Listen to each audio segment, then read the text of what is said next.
আসসালামু আলাইকুম সবাইকে গুড মর্নিং, শুভ সকাল। আপনাকে দেখাবো আজকে বিদেশে দেখেন প্রত্যেকটা বাড়ির সামনে এভাবে গাড়ি পার্কিং করে রাখা হয়েছে। আমাদের বাড়ির ভিতরেও গাড়ি, বাহিরেও গাড়ি। ওদের এখানে এত সস্তা গাড়ি মানে বলা বাহুল্য।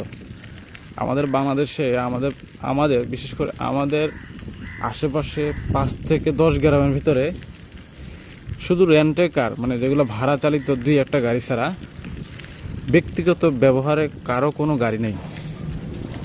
কিন্তু দেখেন এদেশে প্রত্যেকটা লোকের সাথে একটি করে গাড়ি, বউয়ের একটা গাড়ি, জামার একটা গাড়ি, ছেলের একটা গাড়ি, মেয়ের একটা গাড়ি, এভাবে প্রত্যেকটা গাড়ির মালিকের সাথে একটা করে মানুষ, একটা করে গাড়ি।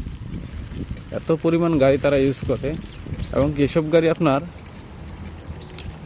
বেশি দিন ইউজ করে না, বেশি দিন ব্যবহারও করে না। ওরা বছরখানিক ব্যবহার করার পরে এগুলো আবার সেকেন্ড হ্যান্ড কোম্পানিতে বিক্রি করে দেয়।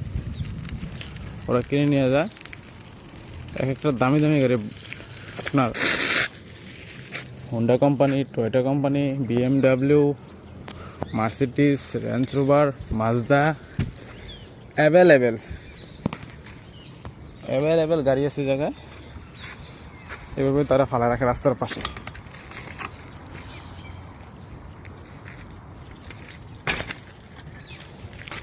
অনেক গাড়ি, অনেক। সবাইকে ভিডিওটা দেখার জন্য ধন্যবাদ। আসসালামু আলাইকুম।